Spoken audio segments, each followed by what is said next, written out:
కాలనీలో జరుగుతున్న దానికి మీరు ఎదుర్కోకపోతే సిటిజన్ కౌన్సిల్ పెట్టుకొని, సిటిజన్ కౌన్సిల్ అంటే వెరీ సింపుల్, మీ వీధిలో ఉండే ఒక 30 మంది 40 మంది ఒక గ్రూప్ కండి, వాట్సాప్ గ్రూప్. అలాంటి వాట్సాప్ గ్రూప్ ప్రతి సందులో ఒకటి మొదలు పెడితే మీ మొత్తం ఆ కాలనీకో దీనికో అన్నీ కలిపి ఒక కనీసం 1000 ఓట్లు, 1000 మంది తయారవుతారు. 1000 మంది రావగానే any typical politician will think of 1000 oats.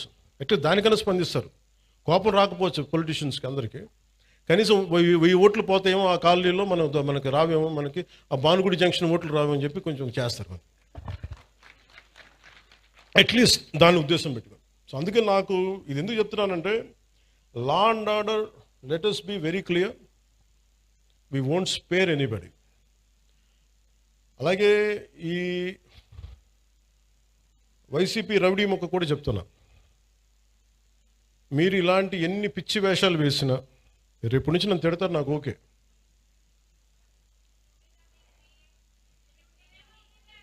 అంటే ముఖ్యంగా వైసీపీ రౌడీ మొక్కి చెప్తున్నా, మీరు వచ్చి మేము రక్తాలతో తడిపేస్తాం, బయటకు వచ్చాక మేము కోసేస్తాం, కుత్తుకులు కోస్తాం అంటే, మీరు భవిష్యత్తులో, నేను మీకు చెప్తున్నాను ఈరోజు నా మాట చాలా శ్రద్ధగా వినండి. ప్రతి వైసీపీ గుండాగడికి చెప్తున్నాను ఈ మాట, ఆన్ కెమెరా చెప్తున్నా, ప్రతి వైసీపీ గుండాకే చెప్తున్నా, మీరు కనుక మా ఇష్టారాజ్యంగా చేస్తాం, భవిష్యత్తులో మేము వస్తాం, మా ప్రభుత్వం వస్తే, నేను చెప్తున్నాను.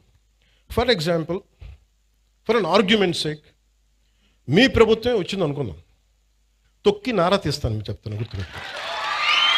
ప్రభుత్వాలు రావడాలు పోవటాలు ప్రజల చేతుల్లో నిర్ణయం ఉంటుంది తప్ప, వచ్చినప్పుడు భయపడిపోయి, ఇప్పుడు మీకు నేను చెప్తున్నా కదా, 3 సంవత్సరాలు ఉంది, 3 సంవత్సరాల్లో మీకు స్ట్రింజెంట్ యాక్షన్ నేను చూపిస్తాను, మీకు గుర్తుపెట్టుకోండి. మీరు మాట్లాడండి, నేను ఇప్పుడు దాకా మాట్లాడలా.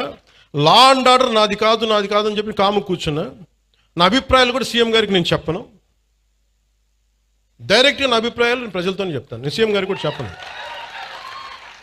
ఓకే, మా నాయకులు కూడా నాకు చెప్తే వీళ్ళు ఎంత మొహాటోసులో నాకు తెలియదు, ఎంత చెప్తారో నాకు తెలియదు. నా డైలాగ్ ఒకటే అమ్మా, నా డైలాగ్ ఒకటే, నా కమ్యూనికేషన్ ఒకటే, నాకు నా ప్రజలకి తప్ప నేను ఎవరితో మాట్లాడు, దీనికి సంబంధించి మీతోనే మాట్లాడు. అందుకని మీరు పోలీస్ అధికారులు కూడా చెప్తున్నారు, భవిష్యత్తులో ఒకవేళ వైసీపీ వస్తే, అందుకని మనం జాగ్రత్తగా ఉండాలి. ఒకవేళ చెప్తున్నాను, రాదని చెప్తున్నా, ఒకవేళ నేను నాకున్న ఇది కనెక్షన్ చెప్తున్నాను, నా కమిట్మెంట్ చెప్తున్నాను. మీరు వెనకేసుకొచ్చారు గూండాల్ని అంటే, ఐ విల్ మేక్ షూర్ నేను గుర్తుపెట్టుకుంటాను, మిమ్మల్ని గుర్తుపెట్టుకో, నేను వ్యక్తిగతంగా గుర్తుపెట్టుకోను. నేను ఎస్పీ గారిని, ప్రీవియస్ కలెక్టర్ గారిని కూడా అడగండి, not even once I have call them, ఫలాంది చెయ్యండి చెయ్యొద్దు ఏం చెప్పాల, do the duty what is needful there, అంతకుమించి ఒక్క మాట చెప్పాల. అందుకే చెప్తున్నాను, భవిష్యత్తు రాష్ట్రంలో ఉన్న పోలీసు ఉన్నతాధికారులు ఎవరు, గతంలో మేము వైసీపీకి పనిచేసాం కాబట్టి మా లాయల్టీస్ అక్కడ ఉంటాయి అని మీరు ఎవరైనా ఫీల్ అయితే, మిమ్మల్ని నేను ప్రత్యేకించి దృష్టి పెడతాను మీ మీద.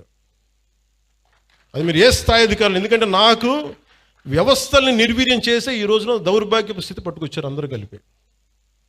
గౌసన్ అనే వ్యక్తికి జరుగుతుంటే, ఒక ఎస్ఐ స్టేషన్ హౌస్ ఆఫీసర్ చేయాల్సిన పని ఎస్పీ దగ్గరికి వచ్చింది, డిప్యూటీ సీఎం దాకా వచ్చిందంటే, it's a failure of institution, వ్యవస్థ తాలూకు ఫెయిల్యూర్ అది. అలాంటి జరగకుండా ఉండాలి అంటే మటుకు నేను ఖచ్చితంగా ఉండదలుచుకున్నాను. నాకు మా పార్టీలో నాయకులు ఎలా ఉంటారో కూడా నాకు తెలియదు, నేనైతే ఇలా ఉంటాను. మా వాళ్ళు ఎంత ధైర్యం తెచ్చుకొని నిలబడతారో నాకు తెలియదు, అది వాళ్ళ చేతిలో ఉంది, నా చేతిలో లేదు. నేను మటుకు, మీరు నా జన సైనికులు కానీ, నా వీర మహిళలు కానీ, నాకున్న నిలబడ్డ జనసేన నాయకులు కానీ, నాకు మీరు ధైర్యంగా నిలబడ్డారు, నేను మీకోసం ధైర్యంగా నిలబడతాను, రాష్ట్రం కోసం, ప్రజల కోసం, సగటు మనిషి కోసం. జై హింద్. జనగణమన.